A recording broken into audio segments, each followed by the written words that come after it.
Voilà, moi je suis Vincent Lavec, éducateur des U8. Je suis à la deuxième saison, mais je le suis depuis 3 ans, depuis le U6. Donc on a un groupe assez homogène, on a un groupe de cette année 50 enfants. On a eu beaucoup de retours au club. À la volonté du club, on est passé à 2 entraînements par semaine. Le mercredi pendant 2 heures et le samedi pendant 1h30.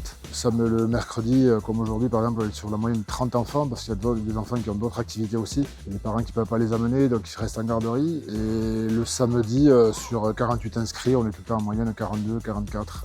Ça fait l'organisation, mais on a les parents réactifs aussi, donc tout se passe bien entre les parents et les enfants, les éducateurs. Voilà, on est 6 ou 7 sur le papier. En moyenne, on est 4-5 à chaque fois et il le faut, quoi. Je suis en train de passer la formation éducateur à premier niveau, parce que je ne suis pas éducateur de base, même si je joue pendant longtemps.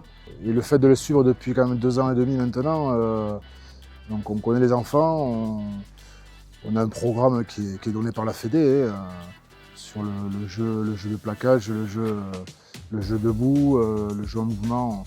On suit beaucoup de directives de la Fédé, parce que c'est un peu obligatoire, heureusement d'ailleurs. Donc dans le groupe, forcément, il y a des enfants qui sont au rugby depuis tout petit, d'autres qui découvrent, qu'on a eu cette année, qui découvrent le rugby, mais du coup on est passé sur faire 2 groupes. On les mélange au début un petit peu sur la partie échauffement physique, physique on s'entend, c'est du réveil musculaire pour eux. Et après on sépare un petit peu, en début de saison c'était du jeu à toucher, donc on arrive à mélanger tout le monde. Comme ça, les novices ont découvert aussi les jeunes qui avaient l'habitude de jouer. Et puis, ça les a quand même pas obligés, mais ça leur a dit on va continuer le rugby parce que c'est sympa. Et quand on est passé à plaquer, on a séparé un petit peu parce que c'est quand même à ce niveau-là, déjà à cet âge-là, il y a des gabarits très très différents.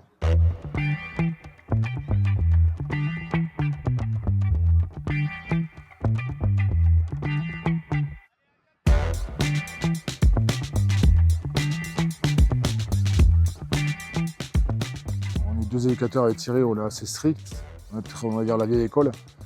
Et c'est pour ça qu'on s'est entouré de jeunes, un peu plus souples, avec qui ça passe très bien.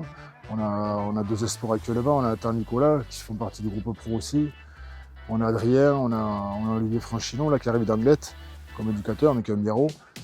Et voilà, qui ont la voix plus douce, mais ça passe très bien. Mais on a les enfants vraiment qui sont à l'écoute. Ils sont à l'écoute. Les parents sont contents de ça aussi, de voir que c'est pas des garderies.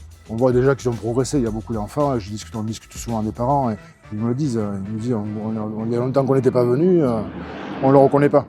Donc on est content de ça, parce qu'on voit que nous on voit qu'ils ont progressé, mais on est content de voir que les parents aussi voient que leur enfant s'amuse en progressant.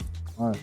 Moi, dans l'idée, c'est que j'arrive à suivre mon groupe de 8, j'ai le mien qui fait partie de 8. Donc moi l'idée, c'est de le suivre un petit peu aussi. Mais après, oui, moi c'est d'arriver à les suivre, ça fait 3 ans, c'est vrai que pour tout éducateur, de pouvoir les suivre, après les entraîner plus tard, c'est faire au moins jusqu'en cadet, ouais, début junior peut-être, mais tant que j'ai goût, je vais les suivre. Si on me laisse le choix de le faire, je le ferai.